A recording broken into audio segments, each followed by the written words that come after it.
বছর মে মাসের এই দিনটি আমাদের পরিবারে আসে এক বেদনা বিধুর স্মৃতি নিয়ে।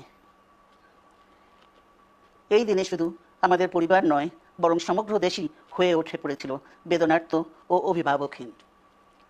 আমাদের প্রিয় মাতৃভূমি বাংলাদেশের জন্মের সাথে জড়িয়ে থাকা এক অবিচ্ছেদ্য নাম শহীদ প্রেসিডেন্ট জিয়াউর রহমান, যে চট্টগ্রাম থেকে স্বাধীনতার ঘোষণা করে তিনি এ দেশের সাথে তার নাম অবিচ্ছেদ্য করেছিলেন।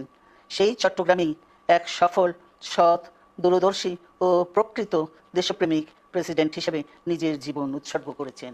এদেশে গণতন্ত্র, স্বাধীনতা, সংবাদপত্র ও বিচার বিভাগের স্বাধীনতা, স্বনির্ভরতা ও উন্নয়ন এবং নিজস্ব জাতীয়তাবাদ সৃষ্টির অনন্য রূপকার শহীদ জিয়া, যে গণতন্ত্র প্রতিষ্ঠা আর সার্বভৌমত্ব রক্ষার লড়াইয়ে তিনি শাহাদাত বরণ করেছেন, সেই গণতন্ত্র নিরবচ্ছিন্ন যাত্রা আজও বাধাগ্রস্ত হচ্ছে প্রতি পদে পদে।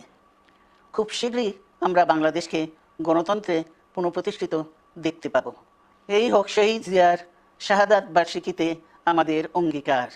এই লক্ষ্যে সুশৃঙ্খলভাবে এগিয়ে চলার জন্য আমি বিএনপির সকল পর্যায়ের নেতা কর্মী ও দেশবাসীর প্রতি আহ্বান জানাচ্ছি।